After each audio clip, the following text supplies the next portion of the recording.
Welcome साथीहरु, तपाईहरुलाई हाम्रो यस च्यानलमा स्वागत छ।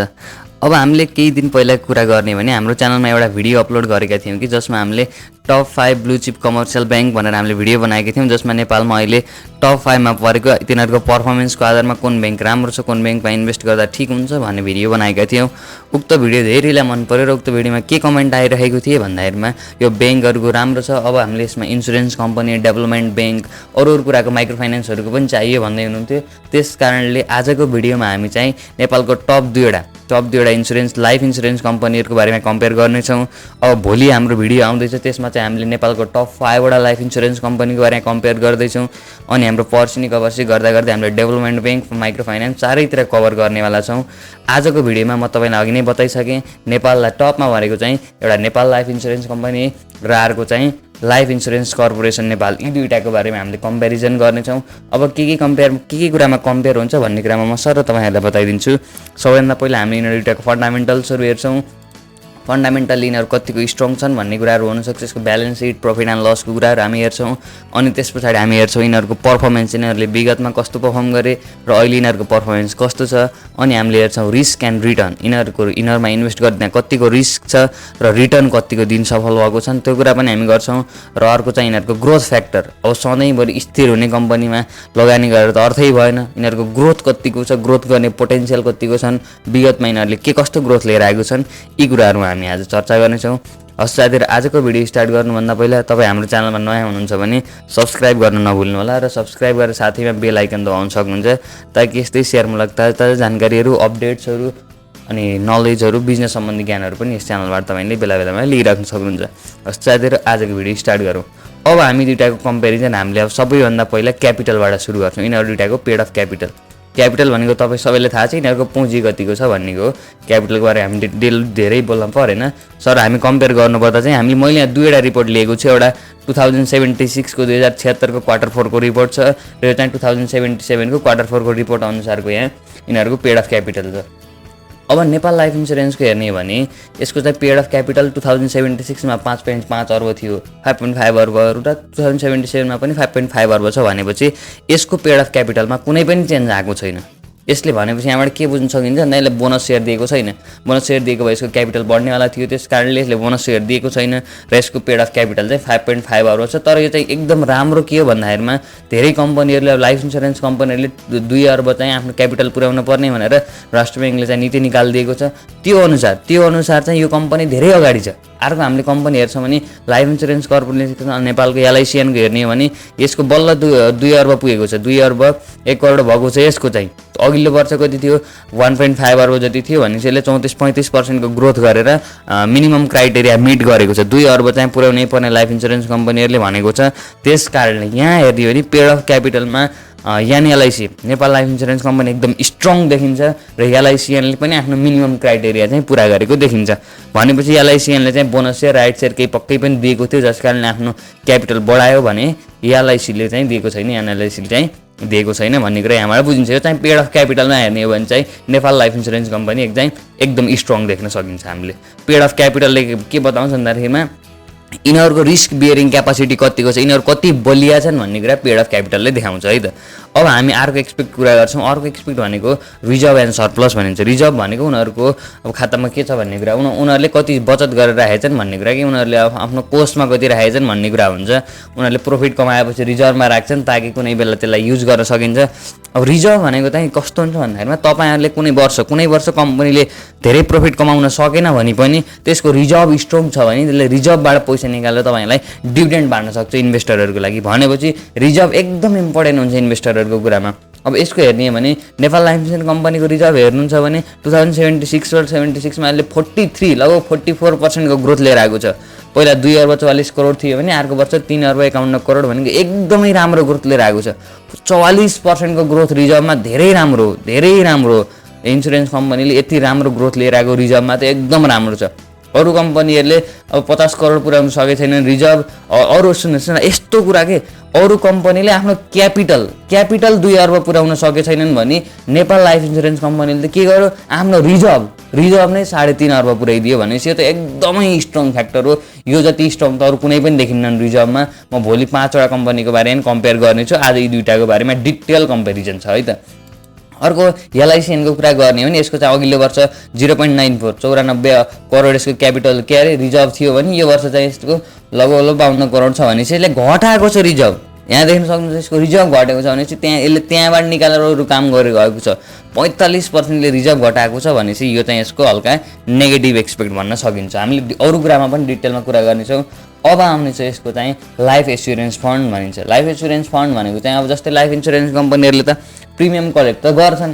प्रिमियम कलेक्ट किन गर्छन्? तिनीहरूले त कसैको जीवनको सुरक्षा गरिदिएको छन्। अकस्मात कसैलाई केही भइहाल्यो भने त पैसा फिर्ता दिनुपर्छ, ठुलो एमाउन्टमा दिनुपर्छ। त्यो एमाउन्ट फिर्ता गर्नको लागि उनीहरूले छुट्टै एउटा कोष निर्धारण गरेका हुन्छन् जहाँ पैसा राख्छन् उनीहरूले। रिजर्भमा छुट्टै हुन्छ, लाइफ एस्युरेन्स फन्ड छुट्टै हुन्छ। त्यसमा राखेको पैसाले चाहिँ यिनीहरूले तिनीहरूको अब भरपाई गर्ने उनीहरू यिनीहरूले प्रिमियम तिरेकोबाट। भनेपछि यहाँबाट हेर्न सकिन्छ कि नेपाल लाइफ इन्सुरेन्स कम्पनीले लगभग 33% ग्रोथ लिएर आएको छ। 76मा यसको चाहिँ लगभग 65 अर्बको लाइफ इन्सुरेन्स फन्ड थियो भने 2077 आउँदाखेरिमा 87 अर्बको चाहिँ यसको लाइफ इन्सुरेन्स फन्ड भएको छ, जुन एकदमै स्ट्रङ छ, एकदमै स्ट्रङ छ। एलआइसिएनको हेर्ने भने पनि यसले लगभग 25% ग्रोथ लिएर आएको छ।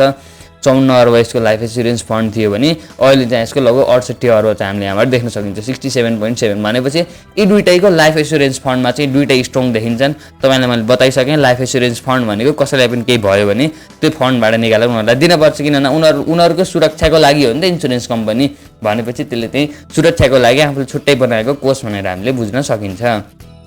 यसमा यी दुईटै कम्पनीहरू स्ट्रङ देखिन्छन्। अब अर्को हेर्नुहुन्छ, अब हामीलाई लाइफ इन्सुरेन्स फन्डको हामीले कुरा गऱ्यौँ, यी दुईटै कम्पनीको कुरा गऱ्यौँ, यी दुईटैमा राम्रो ग्रोथ देख्न सकिन्छ। अब अर्को आउँछ नेट प्रिमियमको कुरा। नेट प्रिमियम भनेको यिनीहरूले उठाएको प्रिमियम कसले धेरै प्रिमियम कलेक्सन गर्न सकेको छ भन्नेमा 75, 76 र 76, 77मा हेर्नुहुन्छ भने नेपाल लाइफ इन्सुरेन्स कम्पनीले लगभग 19.75% ग्रोथ लिएर आएको छ। पहिला 22 अर्ब 83 करोडले प्रिमियममा कलेक्सन गरेको थियो भने यो वर्ष चाहिँ यसले 27 अर्ब 34 करोडले प्रिमियममा कलेक्सन गरेको छ, जुन एकदम राम्रो ग्रोथ, फेनोमेनल ग्रोथ हो। यो चाहिँ लगभग प्रिमियम कलेक्सनमै यति ठुलो एमाउन्ट हुँदाहुँदै पनि यत्रो ग्रोथ लिएर आउने फेनोमेनल ग्रोथ छ यो चाहिँ। अर्को हामीले एलआइसिएनको कुरा गर्छौँ भने यसले लगभग 11% ग्रोथ गरेको छ। 13 अर्ब 35 करोड यसको अघिल्लो वर्षको प्रिमियम थियो भने अर्को वर्ष 14 अर्ब 84 करोड भनेको ठिकै हो। यो चाहिँ ठिकै हो, यसलाई नराम्रो भन्न त सकिन्न, तर माथिल्लो कम्पेरिजनमा यो चाहिँ अहिले फेल खायो भन्दैन मिल्छ हामीले। किन भन्दाखेरिमा माथिल्लोले त्यति धेरै नेट प्रिमियम पहिल्यै पनि कलेक्ट गर्दै पनि लगभग 20% ग्रोथ लिएर आएको छ भने यसले 11% ग्रोथ, एक इन्डिभिजुअल्ली हेर्दाखेरि 11% ग्रोथ पनि राम्रो हो भने कम्पेरिजनमा चाहिँ यो हल्का पछाडि परेको छ। यिनीहरूको मूल्य चाहिँ दोस्रो बजारमा उस्तै एउटै लेभलको भएको कारणले म यी दुईटा कम्पनीलाई कम्पेयर गर्दैछु। भनेपछि यो कुरामा पनि Nepal life insurance company strong देखिन्छ नेट प्रिमियमको कुरामा पनि। अब हाम्रो अर्को एक्सपेक्ट के छ भन्नु होला भने हाम्रो आउँछ नेट क्लेम भनिन्छ। नेट क्लेम भनेको क्लेम भन्ने त्यो तपाईँले बुझिहाल्नु भयो कि अब कसले कति तिरे भन्ने हुन्छ नि त। अब कसलाई अकस्मात केही भइहाल्यो भने त त्यसलाई उनीहरूले क्लेम गर्छन् अनि त्यसलाई उनीहरूले तिर्न पर्यो भनेको नेट क्लेमको कुरा भयो। यहाँ कति छ भन्नुहुन्छ भने नेट क्लेममा चाहिँ घटाएको राम्रो हुन्छ, किन भन्दाखेरि जसको घट्यो त्यसको प्रफिट बढ्छ नि त। नेट क्लेम घट्यो भने प्रफिट बढ्छ। जस्तै अब मान्छेले इन्सुरेन्स गराउँछन् अनि तिनीहरूलाई केही पनि भएन भने त कम्पनीले त पैसा त फाइदा हुन्छ, केही भयो भने पो दिनुपर्छ। भनेपछि नेट क्लेम घट्यो भने कम्पनीलाई फाइदा हुने यो कुरा देखिन्छ। यहाँ हेर्नुहोस् त 75, 76मा यसको नेट क्लेम चाहिँ लगभग 8 अर्ब थियो भने 76, 77मा आउँदाखेरि 5-6 अर्बमा घटाएको छ यसले। भनेपछि 25% यसको डिक्लाइन भएको छ, घटेको छ नेट क्लेम। भनेपछि यो राम्रो एक्सपेक्ट भन्न सकिन्छ। एलआइसिएनको चाहिँ हल्का ग्रोथ भएको छ, नराम्रो भन्न मिल्दैन, त्यसले कम्पनीको प्रफिटमा पनि हल्का असर चाहिँ पार्न सक्छ है त। भनेपछि अर्को चाहिँ 3.35 अर्ब थियो त्यसको एलआइसिएनको अघिल्लो वर्ष नेट क्लेम भने यो वर्ष आउँदाखेरि 11%ले ग्रोथ भएर 3.74 अर्ब भएको छ। यो चाहिँ नराम्रो भन्न त मिल्दैन, तैपनि घटेको भए चाहिँ ठिकै हुन्थ्यो, हामीले यहाँबाट भन्न सक्छौँ। यो कुरामा पनि नेपाल लाइफ इन्सुरेन्स कम्पनी एकदमै स्ट्रङ देखिन्छ। नेट क्लेमको कुरा गर्नुहुन्छ भने पनि नेपाल लाइफ इन्सुरेन्स कम्पनी एलआइसिएन भन्दा एकदम स्ट्रङ भन्न सकिन्छ। हामीले यहाँ 2-3 कुरा एक्सपेक्ट गऱ्यौँ। अब अर्को एक्सपेक्ट आउँछ टोटल लोन्स एन्ड इन्भेस्टमेन्ट भनिन्छ। यानि कि उनीहरूले गरेको इन्भेस्टमेन्ट र दिएको लोनहरू, इन्सुरेन्स कम्पनीहरूले लोन दिन्छन्, इन्भेस्ट गर्छन्, हामी सबैलाई थाहा नै भएको कुरा हो। यिनीहरूले कति लोन दिए र त्यसबाट यिनीहरूले कति लोन दिएको छन् हेर्नुहोस् है त। अब 2076-77 को रिपोर्ट मैले तपाईँलाई बताइसकेँ। 2076मा नेपाल लाइफ इन्सुरेन्स कम्पनीको कुरा गर्नुहुन्छ भने म चाहिँ नेपाल लाइफ इन्सुरेन्स र लाइफ इन्सुरेन्स कर्पोरेसन नेपाल भन्दै झुकिन लागे जस्तो छु होइन। त्यस्तो हुन्छ फेरि एन्ड सबैको नामै उस्तै उस्तै छ, सिम्बोलले हामीले पहिचान गर्ने हो भनेपछि 2076 मा नेपाल लाइफ इन्सुरेन्स कम्पनीको चाहिँ लगभग 71.5 अर्ब चाहिँ यसको टोटल इन्भेस्टमेन्ट र लोन थियो। कसैलाई इन्भेस्ट गरेको कुनै फिल्डमा अथवा यसले लोन दिएको भनेपछि यति थियो भने अर्को वर्ष यसले ग्रोथ गरेको छ एकदम राम्रो। यिनीहरूले लोन अथवा इन्भेस्ट गर्छन् भने त धेरै राम्रो हो।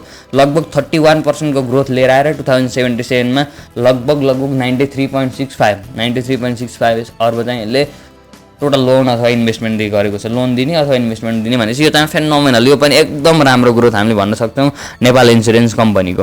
अब अर्को हेर्छौँ भने अब लाइफ इन्सुरेन्स कर्पोरेसन नेपालको कुरा गर्नुहुन्छ भने चाहिँ यसको अघिल्लो वर्ष 55.56 अर्ब थियो, अर्को वर्ष आउँदाखेरिमा 68.64 अर्ब। यसले पनि लगभग 23.54% को ग्रोथ लिएर आएको छ आफ्नो टोटल इन्भेस्टमेन्ट एन्ड लोनमा। त्यो पनि राम्रो मान्न सकिन्छ, त्यो पनि एकदम राम्रो मान्न सकिन्छ।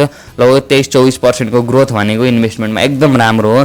तर माथिसँग कम्पेयर गर्दा मैले अघि नै पनि बताइसकेँ, कम्पेरिजनमा चाहिँ यो यहाँ फेल खायो भन्नाले पनि इन्डिभिजुअली हेर्दाखेरिमा यो इन्भेस्टमेन्ट र लोनको कुरामा राम्रै देखिन्छ भने कम्पेरिजनमा चाहिँ नेपाल लाइफ इन्सुरेन्स कम्पनी एकदमै स्ट्रङ देखिन्छ। 3-4वटा एक्सपेक्ट हेऱ्यौँ, तिनीहरू सबैमा चाहिँ Nepal life insurance company strong देखिएको छ। अब हामीले अर्को एक्सपेक्ट हेर्छौँ, टोटल लोन एन्ड इन्भेस्टमेन्ट भइसक्यो। अब हामीले हेर्छौँ income from investment and loan. Income invest गरेर त धेरै ठुलो कुरो त भएन नि त, लगानी लगाउनु त जसले पनि सक्छ।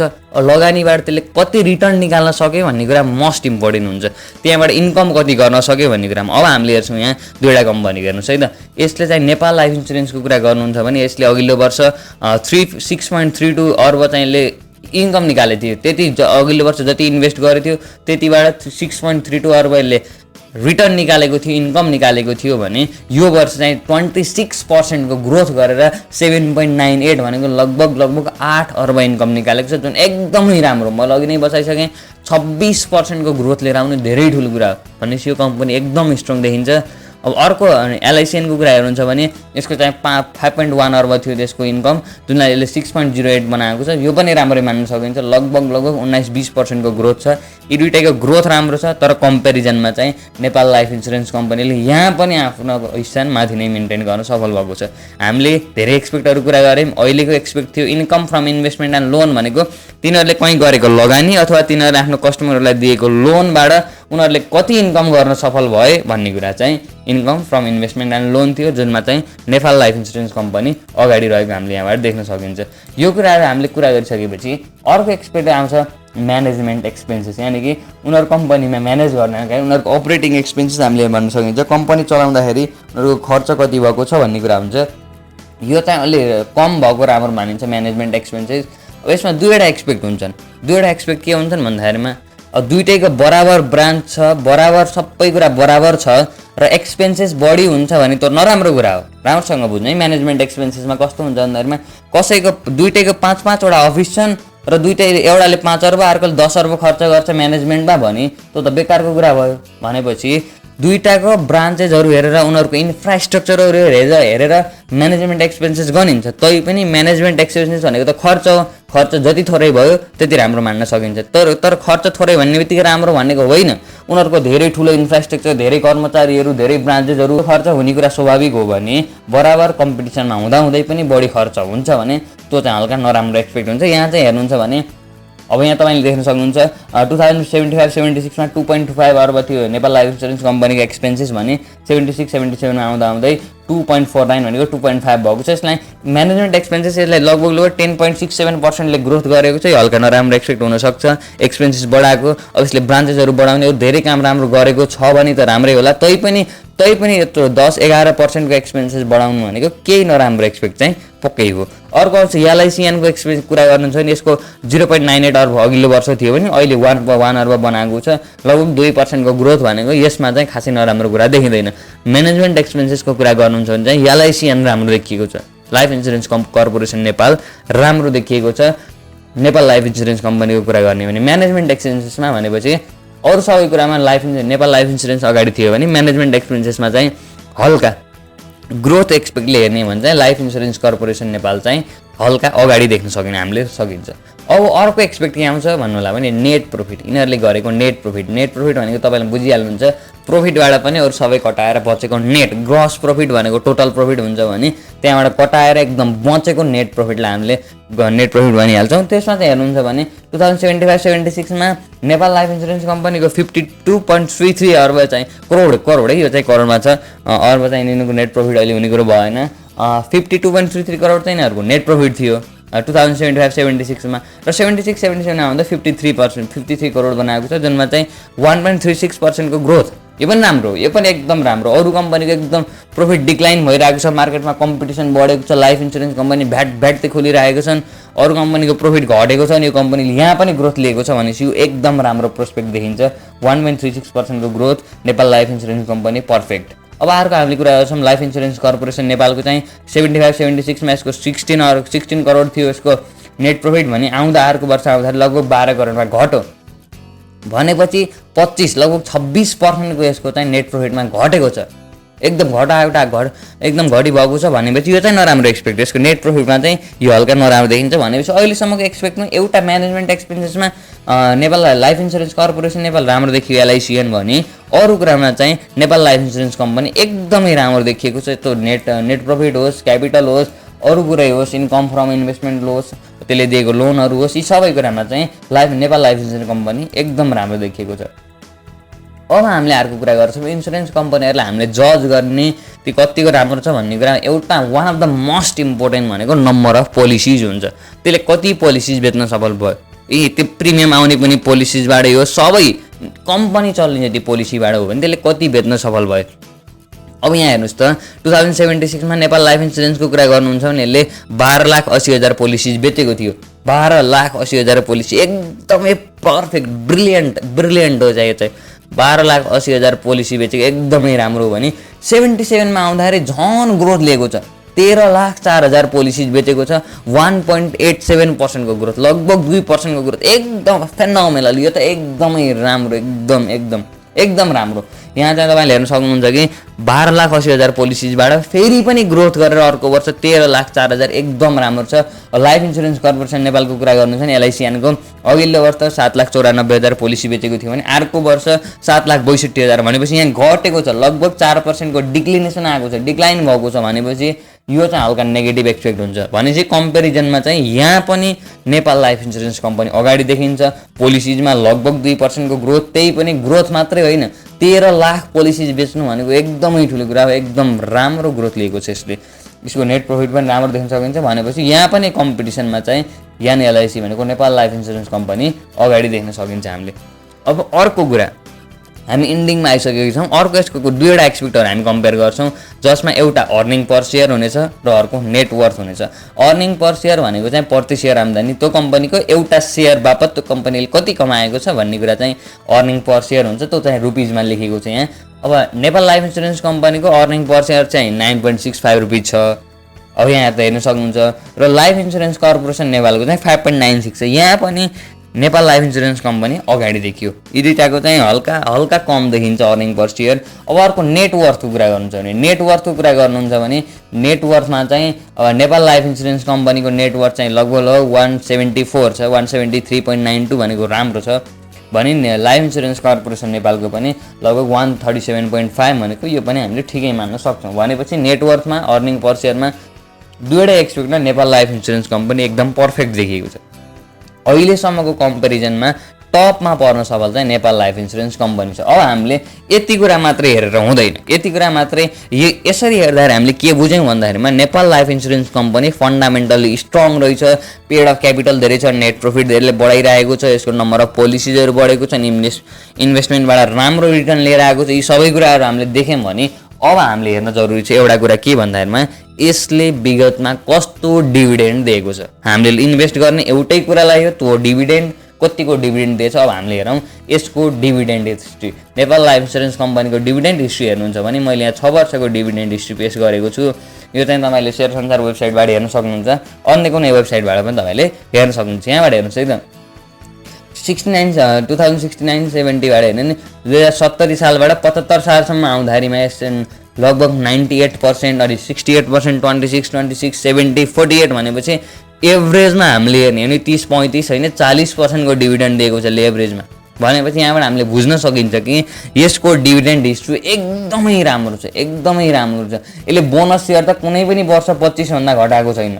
क्यास डिभिडेन्ड हल्का थोरै भइरहेको छ भने बोनस यसले सधैँ बढाइरहेको छ। भनेपछि यहाँबाट हामीले देख्न सकिन्छ कि यसको डिभिडेन्ड हिस्ट्री एकदमै राम्रो छ। 48% भनेको लगभग 50% दिएको छ, 70 दिएको छ, अनि फेरि लगभग 26, 68, 98 लगभग 100% को डिभिडेन्ड भनेको यो एकदमै हामीले राम्रो मान्न सकिन्छ। डिभिडेन्ड हिस्ट्रीमा एनएलआइसी को नेपाल लाइफ इन्सुरेन्स कम्पनीको डिभिडेन्ड हिस्ट्री चाहिँ यस्तो देख्न सकिन्छ। अब हामीले अर्को लाइफ इन्सुरेन्स कर्पोरेसन नेपालको कुरा गर्ने हो भने चाहिँ यसको डिभिडेन्ड हिस्ट्री तपाईँले यहाँ देख्न सक्नुहुन्छ। यसको पनि हामीले 6 वर्षको लेटेस्ट 6 वर्षको लिएको छौँ। 2070 देखि 75, 69, 70 देखि 74, 75 सम्म हामीले हेर्दाखेरिमा यसको डिभिडेन्ड हिस्ट्री कम्पेरिटिभली हल्का विक चाहिँ देखिएको छ। यसको चाहिँ एभरेजमा हेर्ने हो भने यसको पनि लगभग त्यो 25%, 30% एभरेजमा आएको छ। 25-30 होइन 35 सम्म यसको एभरेज आउँछ। तै पनि यसरी हेर्दाखेरिमा यसको चाहिँ हल्का विक देखिएको छ। 30 अनि 26 कुनै वर्ष 12 मा झरेको थियो भने लेटेस्ट 74-75 मा 70% को डिभिडेन्ड दिन सफल भए तापनि हामीले एकै वर्षको मात्र हेरेर हुँदैन। विगतको पर्फर्मेन्स हेर्दाखेरि हल्का विक देखिन्छ। यसको मतलब यो होइन कि लाइफ इन्सुरेन्स कर्पोरेसन नेपाल नराम्रो छ भन्न खोजेको त होइन, तर अर्को नेपाल लाइफ इन्सुरेन्स कम्पनीको कम्पेरिजनमा चाहिँ हल्का विक हामीले यहाँबाट देख्न सक्छौँ। आजको कम्पेरिजन दुईटैको मूल्य 1300-1400 को हाराहारीमा थियो, 1500 को हाराहारीमा थियो। दुईटैको कम्पिटिसन जस्तो थियो र त्यस कारणले मैले यी दुईटाको कम्पेयर गरेँ भने भोलिको भिडियोमा हामीले नेपालको टप 5 वटा कम्पेयर पक्कै पनि गर्नेछौँ। त्यहाँबाट तपाईँले क्लियर आइडिया पाउनुहुनेछ। र आजको भिडियोमा चाहिँ हामीले डिभिडेन्ड हिस्ट्री पनि यसरी प्रेजेन्ट गरेको छौँ। यो डिभिडेन्ड हिस्ट्री र धेरै कुरामा हेर्नुहुन्छ भने चाहिँ नेपाल लाइफ इन्सुरेन्स कम्पनी एकदम स्ट्रङ हामीले देख्न सकेका छौँ। र अर्को कुरा हामीले यति कुरा गरिसकेपछि अब तपाईँहरूले अब सिम्पल एउटा कुनै पनि इन्सुरेन्स कम्पनीहरू यसरी कम्पेयर नगरेर अरू पनि तपाईँले हेर्न सक्नुहुन्छ। तिनीहरूमा के हेर्ने भन्ने कुरा म लिस्टिङ गरिदिएको छु। अब तिनीहरू सबै तपाईँले ब्यालेन्स सिट पढ्न जरुरी छैन। त्यसमा तपाईँले मेन कुराहरू के ख्याल गर्नु पर्यो भन्दा पेड अफ क्यापिटलले रोल खेल्छ। भनेको पेड अफ क्यापिटल तपाईँले 2 अर्बभन्दा माथि हेर्नु पर्यो। कम्पनीको रिस्क छ कि छैन। धेरै पेड अफ क्यापिटल भयो भने त डुब्ने चान्सेस हल्का कम हुन्छ। त्यसको रिस्क बियरिङ क्यापासिटी चाहिँ हल्का धेरै हुन्छ। अर्को तपाईँले हेर्नुपर्छ रिजर्भ एन्ड सरप्लस। तिनीहरूको रिजर्भ कतिको छ, उनीहरूको आफ्नो कोषमा कति राखेको छन्। धेरै रिजर्भ छ भने कुनै वर्ष त्यसले प्रफिट गर्न नसके पनि तपाईँहरूलाई डिभिडेन्ड दिन सक्ने क्षमता चाहिँ रिजर्भ एन्ड सरप्लसले त्यसको मेन्टेन गरे हुन्छ। अर्को लाइफ इन्सुरेन्स फन्ड भनेको लाइफ इन्सुरेन्स कम्पनीहरूको कुरा गर्दै हुनुहुन्छ। लाइफ इन्सुरेन्स फन्ड र नन लाइफको कुरा गर्नुहुन्छ भने पनि तिनीहरूको छुट्टै फन्ड हुन्छ। त्यहाँ चाहिँ इन्सुरेन्स फन्डहरू तपाईँले हेर्नुपर्ने हुन्छ। उनीहरूले कुनै पनि हालतमा तिनीहरूलाई कुनै पनि बेला अकस्मात कुनै पनि पेड गर्नु पर्यो, कसैको क्लेम तिर्दिनु पर्यो भने उनीहरूसँग कति फन्ड छ भन्ने कुराले त्यहाँ हेल्प गरिरहेको हुन्छ। अर्को नेट प्रिमियम, तिनीहरूको नेट प्रिमियम कलेक्सन कतिको छ जसको राम्रो छ त्यही नै उत्कृष्ट हुन्छ। नेट क्लेम भनेको चाहिँ हल्का थोरै भएको राम्रो हुन्छ। भनेको उनीहरूले प्रिमियम त उठाए तर क्लेम मान्छेले प्रिमियम दिनभन्दा धेरै क्लेम गर्न थाल्यो भने त कम्पनी डुब्छ। जति क्लेम थोरै भयो त्यति कम्पनीलाई राम्रो मान्न सकिन्छ। इन्भेस्टमेन्ट एन्ड लोन भनेको उनीहरूले कति ठाउँमा लगानी गरेको छन्, त्यहाँबाट कस्तो रिटर्न आएको छ भन्ने चाहिँ income from investment and loan दुइटै जति राम्रो भयो त्यति राम्रो हुन्छ। अर्को चाहिँ म्यानेजमेन्ट एक्सपेन्सेस भनेको अलिक थोरै भएको राम्रो हुन्छ। उनीहरूको खर्च कतिको छ भन्ने। अर्को नेट प्रफिटमा ग्रोथ हेर्नु होला। अघिल्लो वर्ष कतिको थियो, यो वर्ष कतिको बढाएको छ। अर्को इन्सुरेन्स कम्पनीहरू चल्ने भनेको नम्बर अफ पोलिसीले हो। पोलिसी एकदमै हेर्न जरुरी छ। पोलिसी नहेरिकन हामीले कुरा गर्न सकिन्न। पोलिसी जति धेरै बेच्न सफल भयो त्यति नै राम्रो इन्सुरेन्स कम्पनी हुन्छ। भनेपछि नम्बर अफ पोलिसिज पनि कुरा गर्नु पर्यो। र अर्को भनेको इपिएस र नेटवर्थ भनेको कम्पनीको रियल भ्यालु एक्चुअल भ्यालु कति छ भनेको नेटवर्थ हुन्छ, बुक भ्यालु। र इपिएस भनेको त्यसले प्रति सेयर आम्दानी आफ्नो सेयर होल्डरहरूको सेयरबाट अथवा आफ्नो कम्पनीको इक्विटीबाट त्यसले कति ग्रोथ ल्याउन सकेको छ, कति रिटर्न प्राप्त गर्न सकेको छ भनेको कति त्यहाँबाट अर्न गर्न सकेको छ एक सेयर बापत भन्ने चाहिँ इपिएस अर्निङ पर सेयर प्रति सेयर आम्दानी हुन्छ। यति 10-11 वटा कुरा चेक गरेर अनि तपाईँले अन्तिममा हेर्न पर्ने कुरा चाहिँ पिई रेसियो तपाईँले पक्कै पनि हेर्नु होला। मैले यहाँ पिई रेसियो तपाईँलाई देखाएको छैन, दुईटाको लिएको छैन। किन भन्दाखेरिमा यो भिडियो तपाईँले आज हेर्दै हुनुहुन्छ, अरू कसैले 1 महिना पछि हेर्नुहुन्छ, अरू कसैले 1 वर्ष पछि हेर्नुहुन्छ। मार्केटमा त्यो प्राइस एकदम तलमाथि हुन्छ। पी रेसियो तपाईँलाई निकाल्न केही दुःखै छैन। मैले अर्निङ पर सेयर तपाईँलाई डिटेल दिइसकेँ। मार्केटमा जानुहोस्, प्राइस लिनुहोस्, लगभग 1400-1500 छ नि त्यसलाई डिभाइड गरिदिनुहोस्, पी रेसियो आइहाल्छ। पी रेसियो चाहिँ जुनको थोरै छ त्यसमा इन्भेस्ट गर्दा राम्रो हुन्छ। यिनीहरू चाहिँ हल्का महँगो चाहिँ पक्कै पनि छन्। अरू कुराहरू पनि तपाईँले एक्सपेक्ट हेर्न सक्नुहुन्छ, तर पनि तपाईँको इन्कम तपाईँको इन्भेस्टमेन्ट यति कुरालाई ख्याल गरेर गर्नुभयो भने चाहिँ पक्कै पनि सुरक्षित हुन्छ, गलत ठाउँमा पर्दैन। धेरै रिटर्न ल्याउन नसक्ला तै पनि तपाईँको इन्भेस्टमेन्ट गलत ठाउँमा पर्दैन। लङ टर्मलाई हेर्दै हुनुहुन्छ भने एकदमै राम्रो ठाउँमा तपाईँले इन्भेस्ट गर्नुहुन्छ। र आजको भिडियोमा यति नै। तपाईँलाई के कस्तो लाग्यो राय सुझाव सल्लाह कमेन्ट गर्न सक्नुहुन्छ र यस्तै अरू कुनै भिडियो चाहियो भने पनि भन्न सक्नुहुन्छ। हामीले आगामी दिनहरूमा टप 5 कम्पनीहरूको बारेमा, माइक्रो फाइनेन्सको बारेमा, हाइड्रो पावरको बारेमा, डेभलपमेन्ट ब्याङ्कहरूको बारेमा भिडियो लिएर आउँदैछौँ। त्यसको लागि त्यो हेर्नको लागि चाहिँ च्यानललाई सब्सक्राइब गरेर बेल बटन दबाउन सक्नुहुन्छ, ताकि हामीले भिडियो हाल्ने बित्तिकै तपाईँसँग नोटिफिकेसन आओस्। हस्त साथीहरू, आजको लागि यति नै। फेरि अर्को भिडियोमा भेट हुनेछ। त्यति बेरको लागि thank you, have a good time.